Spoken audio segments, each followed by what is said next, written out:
1st of May 2024 will go down in racing history for two reasons. For one, it was the 30th anniversary of the 1994 San Marino Grand Prix, something that ended a weekend that will forever carry a dark shadow over it, given how many people were injured and the two fatalities that also happened. But it will also be the day that the borderline unthinkable happened, which is Adrian Newey telling Red Bull that he was done. It turns out that the rumours that were humoured in that video turned out to be true after all, despite several comments on that video saying that he's not going anywhere, it's all made up, he's got a contract, and so on and so forth. But it is what it is. As mentioned in the video that I did, well actually it was last Friday, wasn't it? So does this mean that Friday will be Newey News Day? News for Newey? News. Newey's. Newey Lewis and the News.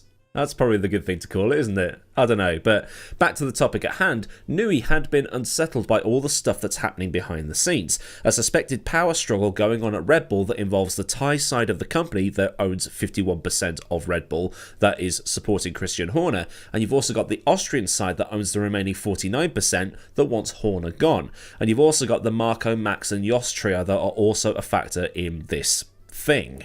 I did do an extended version of what is alleged to have happened in the previous video. It's all kicked off around this alleged thing with Christian Horner using, quote, coercive and controlling behaviour to a female Red Bull employee. Red Bull did their own investigation, which was seen as marking their own homework by other team bosses, and now that female employee has been suspended while submitting an appeal. An investigation into that is apparently now ongoing, according to Andrew Benson at the BBC. Also, according to the BBC, the announcement regarding Newey leaving was not supposed to be made on Wednesday because of the fact that it was the 30th anniversary of Senna's death, but everything had moved far too fast for it to be kept quiet. So while there were Senna tributes on the internet for this 30 years since it happened, it seems like it was only yesterday, but there seemed to be much more focus on Newey and what that might mean for Red Bull. Because the word on the street is that there are several people at Red Bull that have a bit of a bone to pick, because for all the work that they are doing, Newey seems to be getting all the credit. Because you see it all the time, it's the Adrian Newey designed Red Bull, but the people that are working on it are going, well hang on, this guy only works 150 days of the year, so like half of the year on the car, we do all the work, and he gets all the credit. Nah, don't work that way, bruv. I'm assuming they say bruv. I mean, it's 2024, isn't it? Because it's not just Newey, there's Pierre Vacher, I think that's how it's pronounced, who is the technical director, Ben Waterhouse, the chief engineer for performance, Paul Monahan, who is also a chief designer for performance, and then you've got Craig Skinner, the chief designer, Jerome Lafrage, who handled the composites and structures, Edward Aveling, who's the boss of the mechanical and systems, Enrico Balbo, who is the head of aerodynamics, and Ben Hodgkinson, who is the power unit technical director. That's a lot of people, for whom one person is getting all the credit from the media and the fans. Which must be like how Paul Simon felt when Bridge Over Troubled Water came out. Art Garfunkel sang the song. He sang it beautifully. He sang the whole thing except for the third verse, which had Paul Simon doing the harmony, which was, well, only there so that Paul Simon could get on the song, and then Art Garfunkel got all the credit and all the praise. But Paul Simon wrote it. Yeah, that's your pop culture reference for today. And if it is the case, I can see why some people in that department might be a bit hacked off. How many people around the world, not just in Formula 1, I mean you watching this right now, how many of you right now are busting your balls working solid for hours for little to no recognition, while someone higher up who works a lot less for a lot more gets all the plaudits? At least Newey is actually qualified to do this job and has the results to back it all up, unlike most people in senior positions. But these new guys at Red Bull helped design one of the best cars in Formula 1 history for this one bloke to get all the adoration from the fans and the media. Don't blame them. Don't blame them for being happy he's off, if this is indeed the case. But not only was some of the technical department feeling a bit hacked off, but the inference from Craig Slater at Sky Sports is that Newey was feeling a bit underappreciated at the same time, which in turn was leading to more tension between him and Christian Horner that has led to Newey going, you know what, screw this, I'm out. Now the thinking is that the design team can now prove that they are actually good at what they do, and that the personnel at Red Bull that you don't really see is more than just the Adrian Newey show, in the same way that there were more players on the ice besides Wayne Gretzky, more Yankees on the field besides Babe Ruth, and more members of that Portugal squad at Euro 2016 than Cristiano Ronaldo. So to pin this all entirely on the Christian Horner stuff isn't exactly the full story. There's likely to be a lot more of this coming out over the next few months as the stuff at Red Bull seems to be getting stranger and stranger by the minute. While having the most dominant season in history might seem to be the right conditions for a power struggle to take place, I reckon this has been bubbling under the surface for quite a while, and it just needed a spark to kick it all off and spill it out into the public. Horner's alleged behaviour being the spark in this instance. Netflix is going to have an utter field day with all of this drama, isn't it? Normally I watch Law & Order for this kind of stuff, like the one I watched yesterday while I was having my lunch. They killed O'Halloran! But then again, the actor that played O'Halloran got vaporised in the opening sequence of the Fallout TV show, so that guy getting killed off is just traditional at this point. But the thing is, we'd have to see what exactly Newey was doing over there. Was he the glue that held everything together? Did he optimise efficiency? Or was he signing off bits and pieces that he would know worked or not? You know, like a teacher marking some coursework. Add this bit needs more detail, this bit is irrelevant, this bit won't work, yada yada yada. His role has evolved over the years. While he's not the Adrian Newey that was seen at Williams and at McLaren, his job is important enough to be a cause for concern now that he's off. Look how McLaren and Williams dropped off when he left. So we might as well look at that bit, him being off. He's stepping away from the Formula 1 team but will be at select races for the rest of the season, including this weekend in Miami. With him out of the F1 team, he's going to be working more on this RB17 hypercar that's in development, where it looks like he's got free rein to be Adrian Newey and design something that's an aerodynamic masterpiece. No cost cap required, no rulebook in sight. What this means is there will be no gardening leave. He'll be able to formally start work at another team on the 1st of May, give or take a couple of days, next year, 2025, which means he'll be able to influence any team's 2026 car, assuming he actually moves to another team.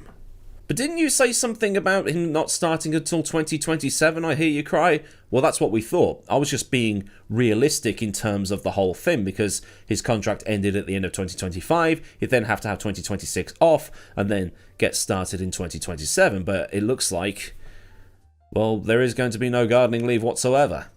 Just as a quick recap, gardening leave as we call it here, or a non-compete clause as it is in America, is used when someone moves between two competing companies in the same industry. In theory, it means that any ideas or customers or anything else that the leaving employee has are 12 months out of date by the time they arrive at the new company, and that the new company doesn't gain an advantage through customers being taken over, ideas, etc. It's used a lot in Formula 1 to stop any advantages in car design immediately appearing. But that said, Newey left Williams at the end of 1996 and was on gardening leave through 1997. But the 1998 McLaren had his name on it, so there appears to be some workarounds. I'm not even sure how you police it, to be honest. Him working on the RB17 is pretty much his gardening leave or non-compete, so they've taken him away from the Formula 1 stuff. He's now working on the RB17, which means he's not giving ideas to anybody else, at least in theory. Now, we were all wondering whether he'd be able to negotiate his way out of all of this, so it looks like he has been able to. And the person who negotiated all of that for him was his manager, Eddie Jordan. So then, the question is, where does Newey move to if indeed he does move? Because retirement from F1 and moving on to boats and other things might seem a more interesting thing for him, given that, well, he's got nothing else to prove. Ferrari is where he's most strongly linked, along with Aston Martin. Toto Wolff and Zak Brown have both said they're not moving for him, and it looks like any move to Aston has already been shut down, despite Newey having worked on the Valkyrie. Both Newey and Hamilton have expressed desires to work together, and Newey was spotted in Italy a couple of weeks ago, which led to rumours flying around. And Gazzetta has already written that the announcement of Newey to Maranello will be confirmed this weekend. Yeah, right.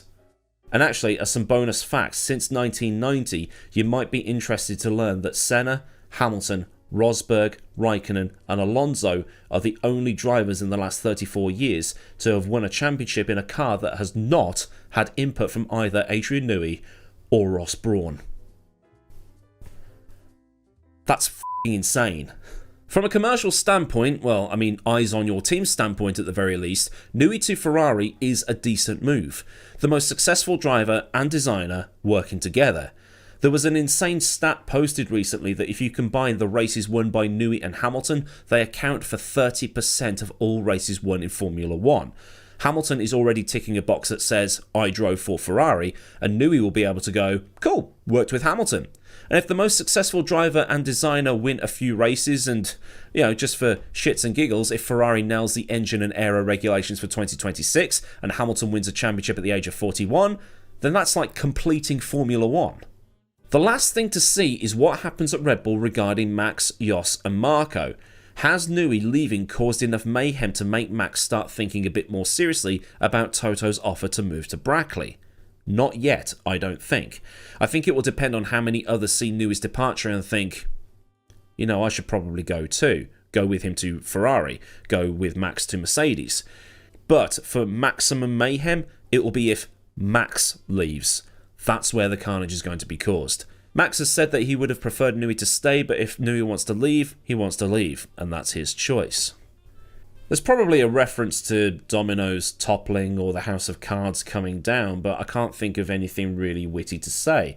But I guess it depends on where Newey sits in that domino thing or the house of cards. Is he right at the top of the house of cards where if you take the top off, nothing really happens? Or is he somewhere important in the middle or at the bottom? Same way with the dominoes. Is he at the start and he gets that whole thing going? Or is he in the middle, where if you just take it out, you've got to wait for other things to fall over first? Like I say, I couldn't really think of anything smart or witty to write at this point, but who knows? We're just going to have to wait and see what happens over the next few months. So then, some more opinions on what we know now that Adrian Newey is definitely off. If this has given you some food for thought, then do like the video so I know that I've presented some good opinions and other bits and pieces. And for more stuff like this, get subscribed with the bell on so you never miss out on anything else I do around here. Massive thanks as ever to the fine folk at Patreon for the continued support. If you want to help support me at a more personal level, then a link to Patreon is in the description, along with links to Discord, socials, and other bits and pieces that you might want or need to know, like a link to the F1 store and Mixed Garage, where I get a kickback if you buy anything through those two links. So until next time, I've been AdmiralLaWind. Have a great day wherever you are, and goodbye.